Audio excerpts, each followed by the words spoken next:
Record this. All right. MaryEllen Beveridge is an honors graduate of the Iowa Writers Workshop. Her short stories have appeared in literary magazines, including Pembroke Magazine, the Carolina Quarterly, Other Voices, Notre Dame Review, Cottonwood, Crab Orchard Review, Louisiana Literature, and War, Literature, and the Arts. She's a two-time nominee for a Pushcart Prize. A previous short story collection was a finalist for the Flannery O'Connor Award for Short Fiction, and another was a semi-finalist for the Iowa Short Fiction Award. MaryEllen is a former member of the faculty at Emerson College, where she taught fiction writing and literature. Welcome, MaryEllen. Thank you.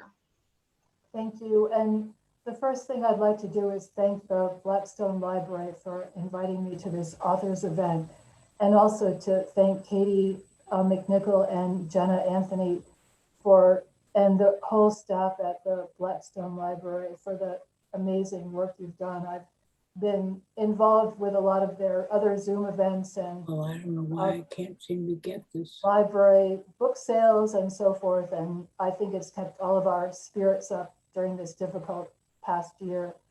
And to actually also thank our audience, the people who are here today, for keeping these programs alive as well. So the first thing I wanted to do was read just for a few minutes from the first story. I'll just show you the book. I seem to be at a little bit of a difficult angle, but it's After the Hunger Stories, and it was published by Fomite Press in 2020. And the first story, I'm gonna put my glasses on. The first story is titled Out of Season. Dirty, dirty earth, endless dirt, 5 acres of it outside the kitchen door, falling in clumps from the pads of the basset hound walking heavy with milk across Sasha Greenwood's floor. In summer, the earth kept its heat. It was cool inside. What could she do? A mother said woof at the screen door. Sasha let her in. The hound settled among her pups boxed in the open space under the sink, suckled them contentedly. The puppies were sighted now, unsteady. They fell roughly onto each other, climbing the patient and immobile flank of their mother, fed noisily, and were licked clean by a tender pink basset tongue. The mother came to Sasha for a pat on the head and a biscuit, wagged her hound dog tail, pushed the screen door open with her big wet nose, and left dirt all over the floor. The child watched alertly from her high chair, testing the atmosphere with outstretched fingers. And there was Clifford, making offerings of root vegetables at Sasha's feet practically. Should she pat his head too, say well done? Had she known, what could she have done when Clifford lay down their own life like the burden it had become? After a 2-day journey by car, he took her on secondary roads bordered by woodland and up a steeply inclined road, the entrance guarded by boulders deposited during the glacial retreat. He drove up the long drive to the house and told her it was theirs if she would have it. He walked her across the abandoned, silent land, past weeds, brambles, bare, dry earth, and through the rooms of the shuttered house built a century before, with its root cellars smelling of underground things, its pantries, closets, and storage areas containing the odor of must. Sasha looked into her husband's war-weary face and knew she must accept. Now there was too much to pare, boil, brown, chop, to pickle or can or put by. She would succumb to blisters on her fingers, fever from fire burns, the sudden vertigo from standing over a hot stove, regret for the life Clifford had left behind, where she had known exactly what to do. In the dry season, the wind sheared across the soil and blew fine grains of mica and quartz into the noses of the dogs. And they sneezed and bit at the wind as if they were a living thing. As if it were a living thing. In the shadows of early morning, the surfaces of the furniture glittered with a layer of mica dust that had blown in through the window frames during the night. The dogs howled at midnight over a cloud that obscured the moon or a possum that had come out of its den to forage. In the evening, Sasha heard the beat of moths' wings at the screened windows in the darkness beyond the light of the lamps. Clifford brought beets, carrots, spring onions, and potatoes across the field to her, his large shirtless body finely gritted against the screen door. Dirt was clumped in the eyes of the potatoes and caught in the long, pale root hairs anchored the tubers to the soil. What must it be like to take a spade and turn the soil and uncover a bed of potatoes as if they were a cache of copper coins? Sasha took the strange bouquet from Clifford's dirty hand. He winked at the child Lucinda in her high chair, eyed the puppies under the sink. The screen door closed after him. His work boots left muddy prints on the floor. Sasha, witness to the morning mew, moil, and feed, and to Clifford's harvest lying on her now dirt-strewn countertop, lifted Lucinda from her high chair and held her against her blouse. The child spread her arms and tried to arc backward out of Sasha's grip. Sasha held on, felt the child's bottom. Not quite to, all was well. Maybe I'm dehydrating her instead, Sasha thought. What did she know about not quite 2-year-olds anymore? She settled the child back into the high chair. Lucinda wore yellow overalls and a yellow cotton t-shirt. She had a blonde ponytail and bangs cut halfway around her head. Wisps of hair stood up along her ponytail as if it had been electrified. The stray hair that didn't fit into the ponytail was held by 2 red barrettes. Her bangs were pushed to one side of her forehead, as if her mother had tamed them with her fingers rather than comb or brush. Sasha wanted to undo the band that held the child's ponytail and calm the electrified hair. But then what would her mother say? Sasha was careful to return Lucinda to her mother just as she had been delivered, even if that meant she always seemed hurriedly assembled, which made her look neglected. Sasha tore fresh thyme into a tomato and basil soup and stirred the applesauce that simmered on the stove. She shook Clifford's vegetables out the door, glancing down the border of honeysuckle bushes along the driveway. Clifford had set the woven basket under the shade of a honeysuckle bush by the edge of the drive. The basket was large with woven handles and a deep interior, and with a patina of wear that had turned it a silvery brown. It went each week from Clifford's hands to the child's mother, Hannah Baines, and returned to him empty and vegetable-stained and sweet-smelling. Sasha had seen the older Baines girl, Felicity, try without success to lift the heavy basket at the end of the day to give it to her mother. Clifford's work shirt hung on a peg outside the kitchen door. The shirt belonging to Lucinda's sister, Felicity, was draped over his. Felicity wore a thin sleeveless undershirt that showed the bars of her ribs. She had waited outside the kitchen door for Clifford to complete his errand. Now she followed him at a near distance, her digging stick in her hand, and they moved in miniature past the flower garden toward the kennels, dwarfed by a detail of color, beds of phlox, gladiolas, hollyhocks, snapdragons, and the open faces of the tiger lilies, Shasta daisies, and deep orange California poppies lifted to the sun.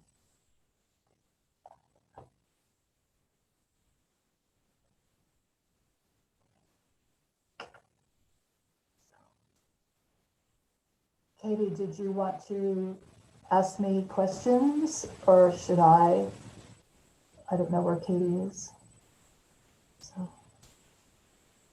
well, I can continue with some other thoughts about the book, and I don't know if there are any questions anyone would like to unmute and ask. Or Katie, did you have any questions for me? I'm here. So I have some questions about just your influences. Did you want to talk about that now? Sure.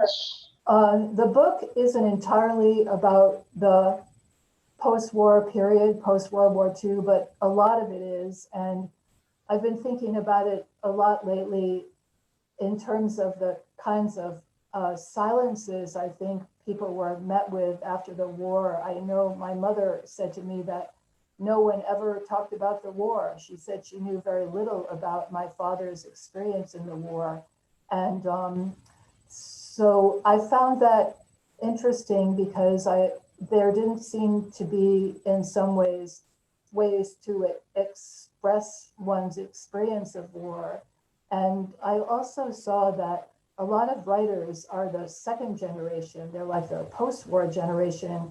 And they, in a lot of ways, were the ones that were writing about the war, not the people who had experienced it, like Sam Shepard, for example, with his plays, Ken Kesey with One Flew Over the Cuckoo's Nest. These are, for those who haven't read the book or seen the film, it's about people who have been institutionalized. And a great number of them were World War II veterans who just couldn't seem to cope with the outside world. So and so I found that interesting, the way these silences seem to cause these kind of disturbances anyway, things that aren't allowed to be discussed. And so I think there were a lot of influences in literature. I was also thinking about film. Sometimes the war isn't even mentioned, like with The Days of Wine and Roses with Jack Nicholson. This is all post-war, and it really involves a man who gets very deeply into alcoholism, and his wife becomes an alcoholic as well. That just seems to be a response to these sort of unspoken stresses on people in the post-war period. And the man in the gray flannel suit, if anyone's familiar with that film, it turns out that his life seems fine post-war, wife and children and a good job. And he finds out that he's fathered a child when he was at war in Italy. And his wife just can't cope at all. This idea that the placid 50s world is being disrupted. So there seem to be a lot of undercurrents under this sort of placid 50s world. And there's another book I was thinking of. It's Goodbye Columbus by Philip Roth. And it's, if I'm remembering it correctly, here, I have some books here. Here's Goodbye Columbus, one of the books I had read when I was thinking about my own collection. And the war isn't really referenced directly, but there's this idea that we have to sort of carry on and move past the war and sort of assimilate into a successful, American culture. There's one story, I think it is Goodbye Columbus, where the main character is astonished that this family has like fresh fruit all over the place. It's, I think, the sign of abundance. And there's another story where a Hasidic man has the curls, and he's condemned by his community. He's not supposed to really identify that way. He's supposed to be assimilating. So there are all these stresses and pressures, I feel, that have to be examined in a lot of ways, which film and literature were doing.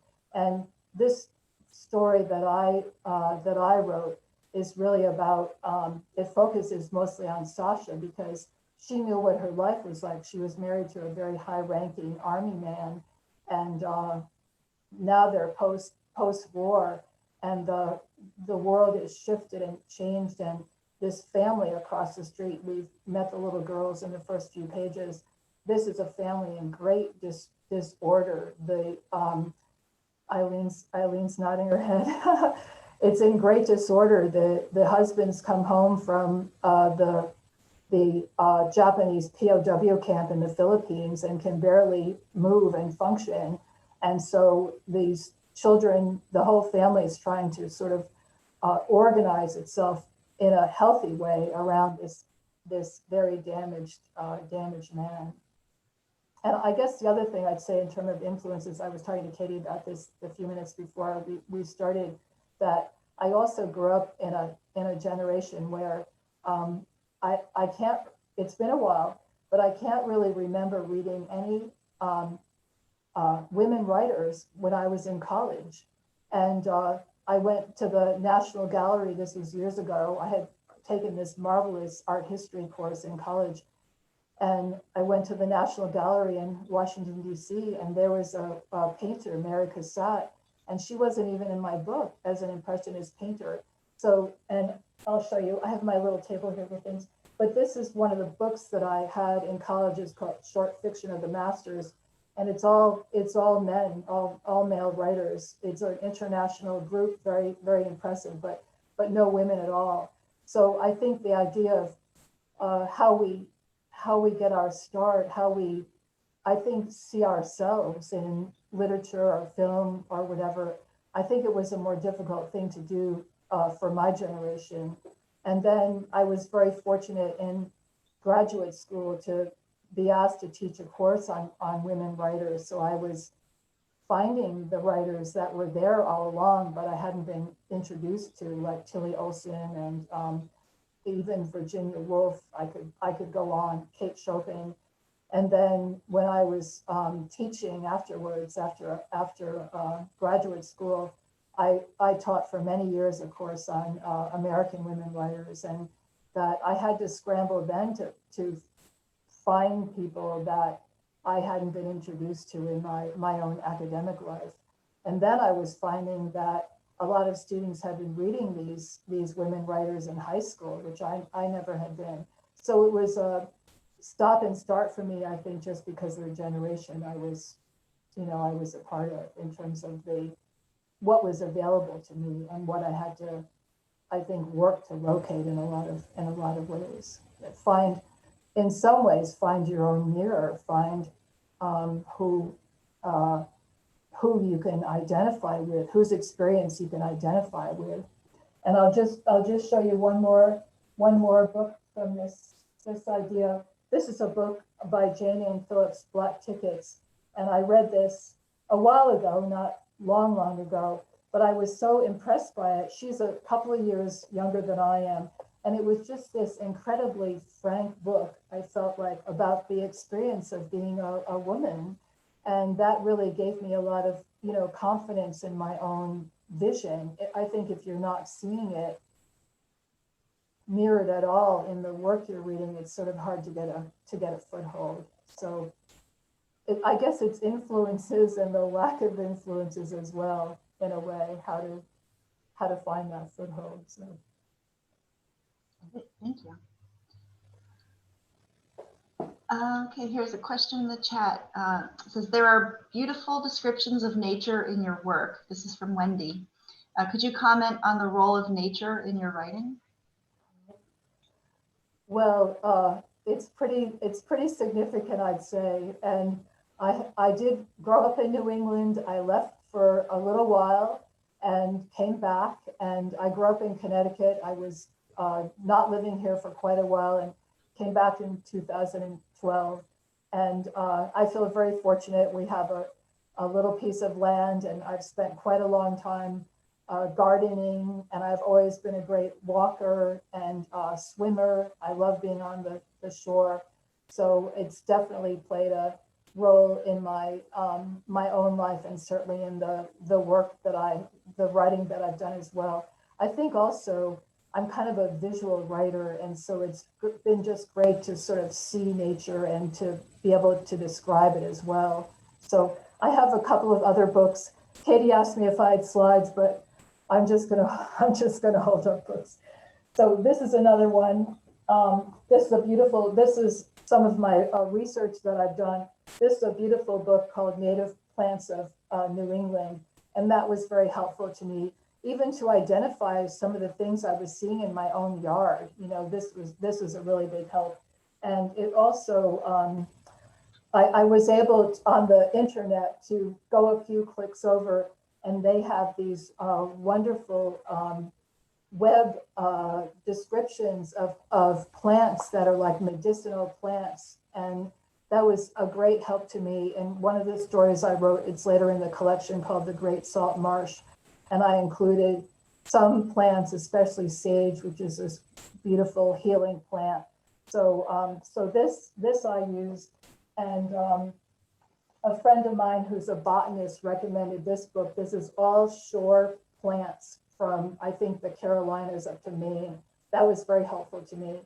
And I think this idea of being able to name things is quite wonderful. You take a kind of ownership, and you sort of know the landscape or the place where your characters are. You tend to know it better and convey that to your readers as well. So it's been important to me to try to be as specific as I can in the descriptions that I'm putting forth.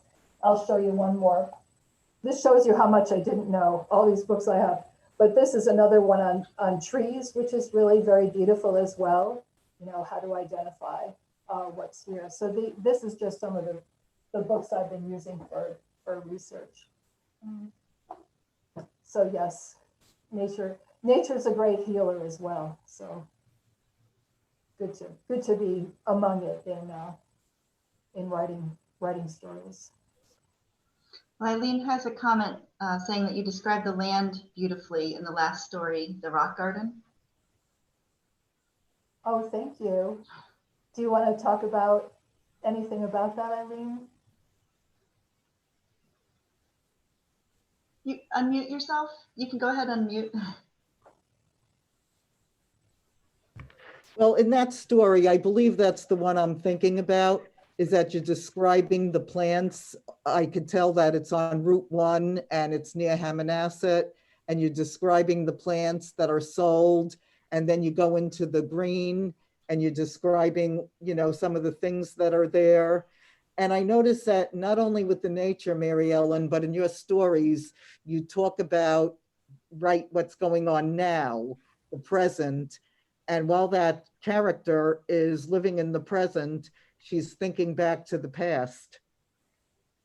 Yeah, yeah, that happens. Right. I was going to say about that story too. I'll hold up another book. This was so wonderful to read because that story, that's the last one in this collection, The Rock Gardens. Yeah. This is called A Guide to New England's Landscape. And yeah. I found this in my travels. I'm looking for all these, or coming upon all these marvelous books. But this talked a lot about the ice ages that New England has experienced. And I was writing about that in the Rock Gardens because of the kind of violence that our landscape has experienced here with this glacial movement and retreat, that actually the main character was sort of connecting to her own life as well, the sort of violence and chaos of nature. She was understanding that it was part of her own life as well. So that was kind of a connection of nature to her life too. Right. And that's what you were talking about, Eileen, with it going sort of back and forth from what they were doing that day to some of her past and how she was connecting it to the sort of unpredictability of the natural world as well. So. Right. That's what I'm thinking of, because all your stories are kind of like written in the present, except I think maybe the first one. And that's written in the present of somebody after World War II, you know, their present. But a lot of them are written in the present of the character. And then while they're in the character, they're thinking to the past. Yeah, they go back. Yeah. Right. Another good one is the Sisters, where you describe by looking in all these estate sales and all their land about how, you know, looking in all their land about how these people lived, what things you found in the house. Yeah. That they really, you know, that inspired them. What kind of a family were they? What kind of things did they leave behind? What kind of land did they like? Yeah, the kind of, you know, you go there to purchase something, but what you end up is having a glimpse into someone's life, and a sort of disrupted life. Something's happened with these estate sales. Somebody's died, or there's been a divorce. There's been some kind of, you know, horrible disruption, and yet people come into strangers' homes and buy things and take them away. It's sort of an odd, you know, preoccupation. But yeah, there was a lot in that story about that. And at the same time, the main character's mother is dying. So right. There's that going on as well. So I see what you mean about the back and forth. Yeah. Right. And the Rock Garden ties it up because you're going from, I think I remember this right. You're going from Hammonasset to the Friends of Hammonasset to Route 1 to the Green, something on the Green where the Congregational church is. Oh yeah, in the Rock Gardens, yeah. Right, and what goes into the Rock Gardens, but yeah, the whole landscape around here. Yeah, right. For sure. Yeah. So MaryEllen, how did you choose the subject matter for this collection? Well, I tried to find this quote from Joan Didion, but she always talks about being a thief. and that all writers are thieves. And maybe she has a point. It's sort of like you're an estate sale person constantly. But I think actually, I think we probably are always looking for a story in a way. And it's my experience, I start piecing it together from something I've done or something I've heard or something I've wanted to explore. And it just starts to come together in that way quite often. And, but I have had some preoccupations. I think a really big one for me has been, family life, this sort of idea of a disrupted family life, and what does that mean? And how do we, reconfigure a family life, or how do we try to rescue a family life? And there's a film I've seen many times. It's called Places in the Heart with Sally Field, if anyone's seen that. And she's lost her husband. He was shot quite accidentally. He was a sheriff in Depression-era Texas. And suddenly she has a new family and they work out pretty well. She's got a house and this piece of land that she doesn't really know what to do with. And this man is sent over who's a World War I veteran, and he helps out. He's there to help her pay some bills. He pays for room and board. And this other man shows up. He's an itinerant worker, and he ends up being part of this cobbled together family. I just found it very interesting the way family, and they function very, very well up to a point. And so it interests me how we need this configuration. If it's the sort of standard family we think about, or if it's another one that we imagine that works for us. So that was a big preoccupation for me. And I think also the way friendships function as well. And of course, I think there's some idea of loss in these stories as well. There's one called The Great Salt Marsh, which is about this woman's minister has passed away, and she's rather bereft about all that and trying to reconcile some of that, trying to live with that. And she does go into nature to that's how this story ends. She goes into nature to try to make peace with that idea. So it isn't all, post World War II in particular. I think it's that and family life as well, or the way people in our lives influence us. Great. So you've held up some of the other books, the nature, the plant books that you've read as part of your research. Did you do other research for the rest of the collection? I have. Thank you, Katie, because I have a table full of books. I've gone through most of them, but this one I have a lot of these. People maybe will recognize these golden book things. And this is from my childhood. I have a lot of them, but I'm only showing one because I did go into these to look at the configuration of the constellations. It's another way that I felt like naming things would be a good idea. So this is one of them. I just have two more. This is 2 years Before the Mass by Richard Henry Dana Jr. This is when he went around the continent and ended up on the West Coast. But the wonderful thing is that he has, and this is from one of my stories, he has all these pictures and names, as I'm into naming, of these ships, of all their different parts. So I use that in one of my stories as well. And I guess the last one is, this is from the story I read from today, because the husband across the street, Mr. Baines, is wounded in many ways, war wounded. This one is called Ghost Soldiers, and it's about the way this Japanese prison camp in the Philippines was liberated by, I think, Americans and Philippine guerrilla forces. And a lot of these men had been part of the Bataan Death March. So I had the husband having been a prisoner at this camp, which is one of the reasons he's so, I think, unable to function. So this was a good piece of history to read.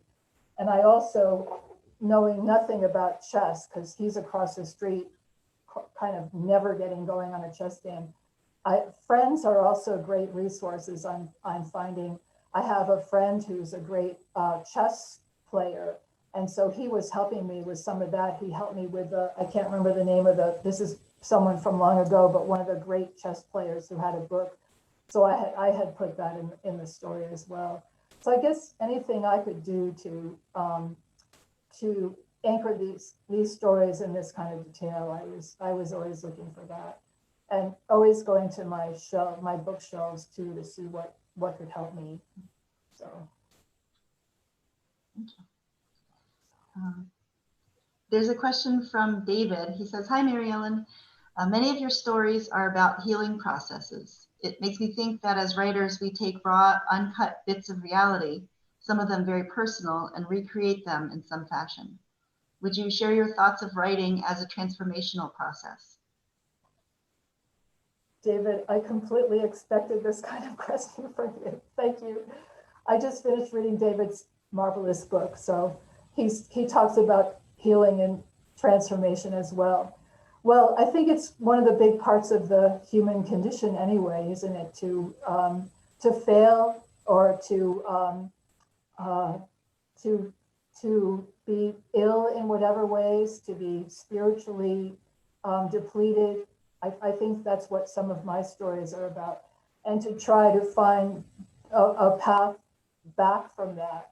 And I think, David, if I'm following your question okay, but I think one of the paths back that I was finding in my stories anyway, certainly was nature as a great healing force.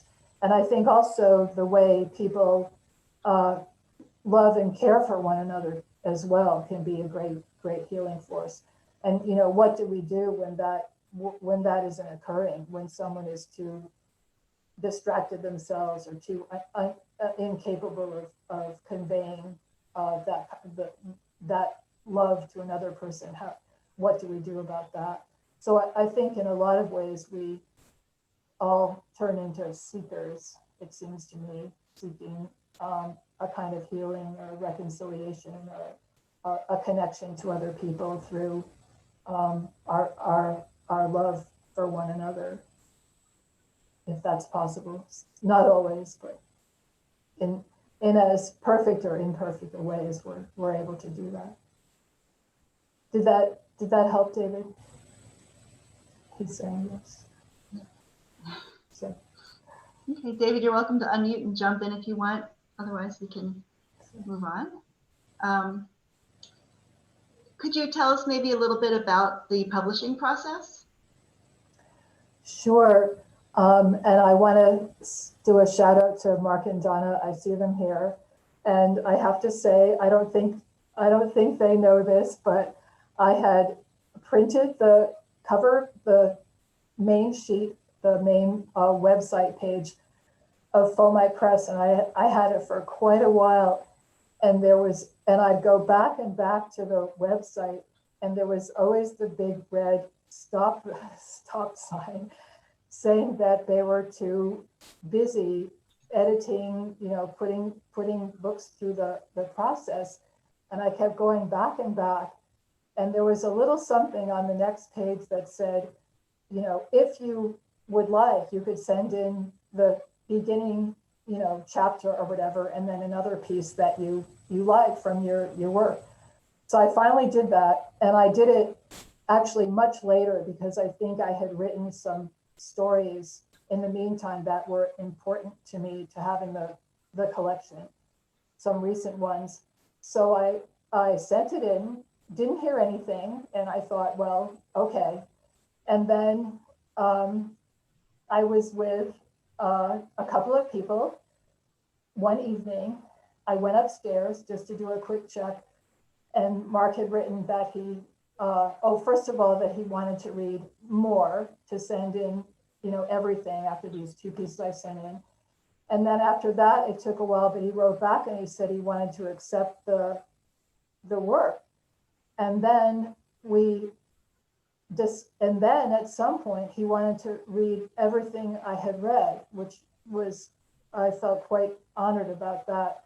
And I ended up sending him 30 stories, and he chose all but 4, and we turned them into 2 books. And this one was published in January, February of 2020, and the next one will be published in June. So that's how that worked out. And it's funny with short stories to me, because they were written over such a long period of time, that it took me a while to realize that I was always working with the same themes. Like another big one was sort of this idea of a home, like a starting place.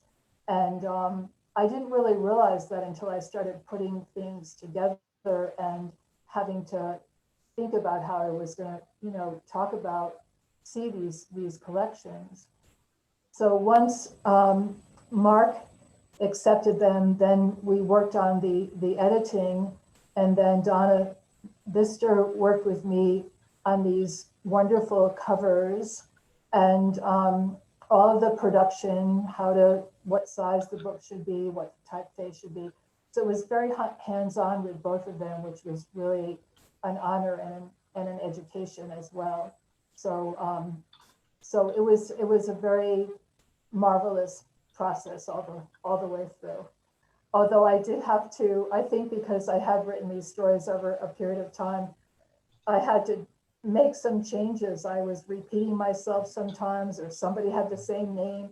So I had to really go through and sort of polish everything as an entire collection, not just a series of short stories, to have things move more smoothly along as a piece rather than just separate stories. So. Eileen just had a comment in the chat saying that your stories left people to use their imaginations on ways for it to either end or go on. Yeah, so I don't know how others felt about that. It's always this sort of the ending that's never quite an ending. Would you agree with that, Eileen? That's Thinking of was a sequel. Some stories have sequels. Another sequel for a short story. Some of them would be really good. Like your first story, I think it would be interesting to see how that family, those 2 girls that Sasha was taking care of, how they were getting it together. I could think of a really good sequel for that. One could only hope, right, that they get it together. Right.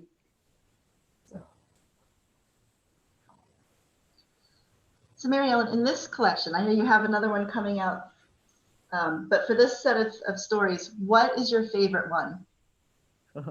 Oh, I actually really have a favorite one. Maybe I shouldn't, but it's actually The Great Salt Marsh is my favorite one. I have something to say about her. Well, let me put it in the chat. Sorry. MaryEllen, I just accidentally muted you. You should have muted me. Okay.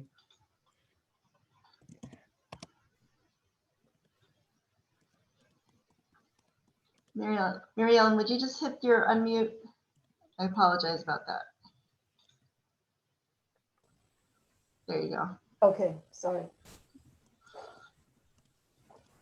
So you're saying the salt marsh?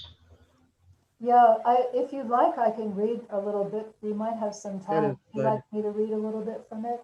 That would be great. Just a few pages. Let's see. This is what Eileen was talking about with it going in and out of the present. I'm just looking at pages. If for whoever has it, I'm going to go to page 64. This is where her, let's see. What's happened, the main line, the action line of this story is that this woman has gone to a meeting at her church over Lent, and each week they're supposed to be discussing this book and discussing, the Lenten season. But in the meantime, the minister she originally went to church with has, passed away, and it's been, very difficult for her that he's gone. And so I'm just going to read a little bit of that. And if we have time, I can read a little bit more. But this is when they're in this meeting in the new minister's office and talking about this book and the Lenten season. And the minister's name is Tom, and the main character's name is Patricia. They continued to bow their heads. Tom had led them not into prayer, but a prolonged silence. Patricia wondered what she was to do. She was to pray, but how to arrive at a prayer? Hers were usually so brief, for help, for guidance, or to celebrate gladness. She did not know what to do with the silence. It seemed as if a cloth, a loosely woven cloth, covered her eyes. She began to think about the weather and the walk home in a deeper darkness, and she remembered how the minister, the one who had died, had walked her home after a meeting. He had asked her to join a committee, and afterward, after the meeting was done, he walked her home. The season, cool, early spring, it held the smell of hyacinths. The setting of the sun had brought a mild, intermittent wind, and at the street corners, there was a sharpness to it, as if it carried with it the end of the harshness of winter. He walked her home through the spring darkness and talked about the oak tree across the street that was over 200 years old, its bark that turned the color of metal in the dying light, and how old and drafty the parsonage was, and how he wrote his sermons by hand at a small hard desk in a cramped room that overlooked the flowering chestnut tree, should it ever bloom again, while he wore a heavy sweater and blew into his hands. She knew from a plaque on a wall in the church the year he had started his ministry. He had been there almost 20 years.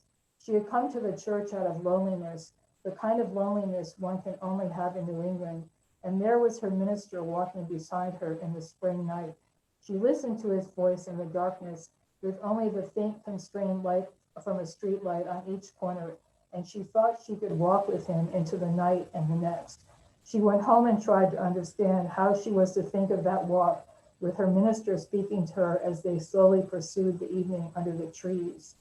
So this is what Eileen was talking about, sort of going back and forth between what's happening in the moment with this group meeting with the current minister, and how this woman is thinking about the minister who had passed away, who was so influential in her life. And I don't know how much time. I can read a couple of more pages. Would you like to hear just a few more? Yeah, I think you should go for it. Okay. So, let's see. Okay. This is the end of this meeting at the church. Tom reminded them of the reading for the following week, and everyone, standing finally, complained about the weather and buttoned their coats and laughed as if expelling something out of their bodies, as if the evening had brought this about. Patricia walked toward home. The parsonage was a few blocks up the street from the church. Its windows were lit. Tom's wife was keeping the windows lit for him. Patricia had been to the parsonage only twice, more recently when its interior was painted after a wait of 2 years following the death of the minister, before finding another, a man who did not follow the liturgical calendar as the minister who died had done, and Patricia felt lost within her own life. She had gone to the open house to see the parsonage again, to remember it as she had known it when the minister who died had invited her to Thanksgiving dinner.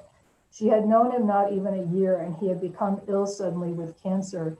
And when he became too ill to preach and then to walk, he removed himself from the church, its building and its congregation, as if preparing himself for death. He had died in the parsonage, but she didn't think of that when she walked through the rooms to see them again. This time she was able to see the whole house, upstairs and down, not just the few rooms the minister who died and his wife and their guest inhabited over the course of Thanksgiving Day. and the foyer where he took her coat and hung it in a closet and put his hand out lightly, briefly, as if to touch her back, and guided her into the house. The rooms were different now, the walls painted in bright primary colors. Patricia had liked the house so much better in its somber New England colors, the rooms with their marble fireplaces and the old rugs before them. She walked up the lovely curving staircase and found her way into the room where the minister who died had written his sermons, as if he had given her directions for finding it. The room was empty of furniture or drapes, a stark, small room with wide floorboards marred where the minister who died had thrust back his chair. Outside, the chestnut tree was in bloom, the cluster of yellow flowers upright as if displayed with scores of candles. That Thanksgiving, Patricia had brought a green pea salad to the parsonage. She had tossed it in sage. She had been reading her grandmother's recipe book, and it turned out it was not a recipe book, though there were some of the old recipes for stuffed tomatoes in aspic, apple coleslaw, and cranberry mold written in a careful, upright hand. It was a book, that is, a number of sheets of paper and note cards held loosely between moleskin covers, containing recipes mostly for healing illnesses, for coughs, nervous complaints, indigestion, headaches, burns and insect bites, feverish colds, female complaints, insomnia, anxiety, muscle cramps, to purify the blood and to fortify the blood. Some were written in hands other than her grandmother's on yellowed onion skin paper. On quite a lot of them, in her grandmother's hand was printed a woman's name and a date above the name of the recipe, and Patricia recognized some of the surnames as belonging to her grandmother's mother and her sisters and aunts. Each recipe was for a tea or a compress, a sachet or a salve. Patricia had tossed the green pea salad in a sprinkle of sage because it was once cultivated, she learned, in monastery gardens, and its Latin name, Salvia officinalis, was derived from the Latin salvare, to save. I'm just going to read one more paragraph, if that's okay. The dining room table in the parsonage sat 12, and it was fitted with a linen tablecloth, and Patricia and the minister's wife and the other women brought out the food and set it on the table. The minister who died said a prayer, and Patricia bowed her head and listened deeply. A number of people from the congregation had been invited, and Patricia sat at the table and was glad. Afterward, they sang hymns in the living room with its high ceiling and oak woodwork, and a fireplace fire burning. Later, the minister's wife put together a plate for her, and Patricia walked home with it held out in her hands. That was before she was married, and she was lonely and full of sorrow and rage, and she loved the minister who died, but she didn't know, would never know, if that was what he had wanted of her. Then we go back to the present, when she's on her way home. So I'm proving Eileen's point, I guess, that the stories tend to go back and forth. So I think that is my favorite story.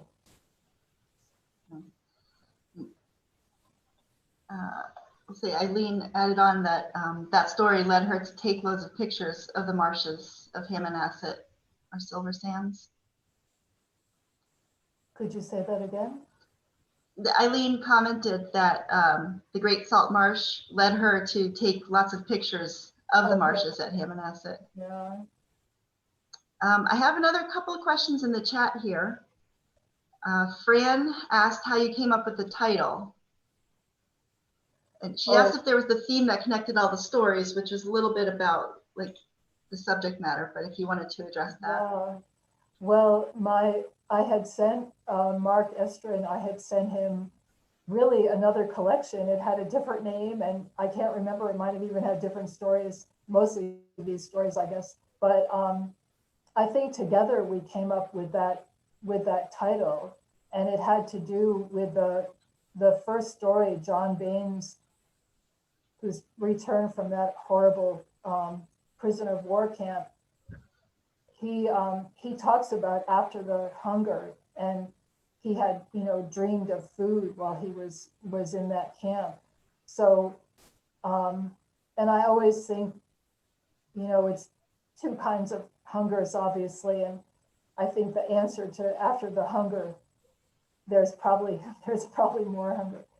But some of these characters hungry physically. Like some of these children are they don't eat enough. They're hungry. But I think there is a hunger as well for all sorts of things in the book. So I think it's a good title that Mark and I settled on.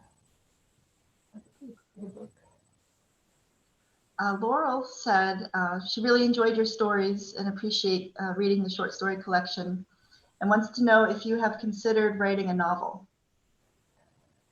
Well, I have a novel, but we'll see what happens. I think it needs a little bit of work. But yes, I do have a novel. I've considered it, and I've written it. And what is that title? It's probably a title I shouldn't use because it's actually from this little tiny Catholic book. It's called The Key of Heaven, and it's all these beautiful little. I don't even know where they come from. They're not all from the Bible, I don't think, but they're just these lovely sort of daily prayer kind of things. It's something that I found. It's very beautiful. So I may not be able to use that title. You know, Joan Didion used this title. I think hers is A Book of Common Prayer, but the Book of Common Prayer is called The Book. So she changed it just a little bit. So it may turn out to be a working title, who knows, but stories are so different from novels. It's a completely different way of writing. And when I was in school, I mean, obviously a lot of people I went to school with went on to write novels, but mostly we were writing stories because they get, you know, workshopped as a piece. And a few people were working on novels, but mostly it was short stories. And I seemed to just sort of stay in that mode and tried to break out of it with this novel, this whole different way of looking at time and the way actions, I think, more compressed in short stories, and they usually take place in a much shorter period of time. Like this first story takes place really in an afternoon.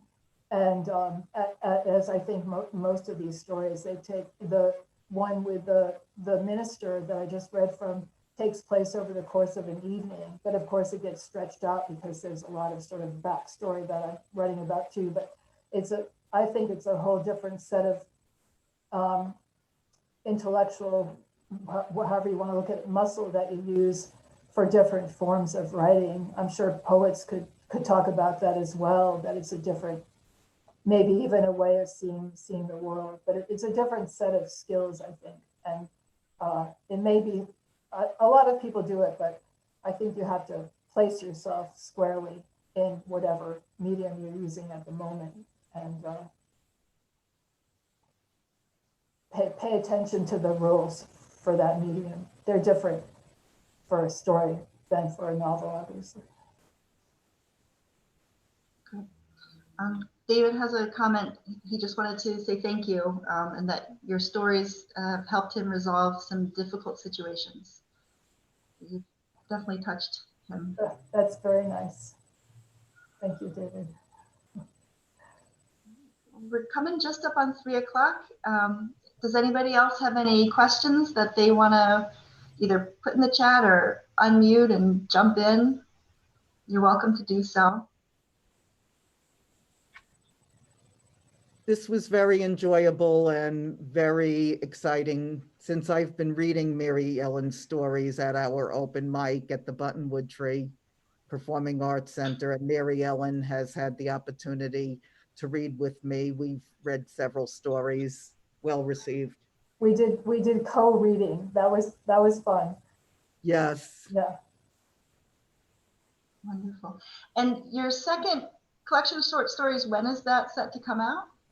It's going to come out on June 11th, and these books are available on Amazon and Barnes and Noble. I think you order through Barnes and Noble, and any bookstore that your favorite bookstore, you can just ask about having it, you know, ordering them that way too. So that collection is called Permeable Boundaries, and that's the title of one of the stories in the Permeable Boundaries. So. Wonderful. Well, thank you so much, MaryEllen. Thank you for joining us, everybody. This has been wonderful. I appreciate your time and sharing. Thank you very much. All right. Bye, everybody. Take care, everyone.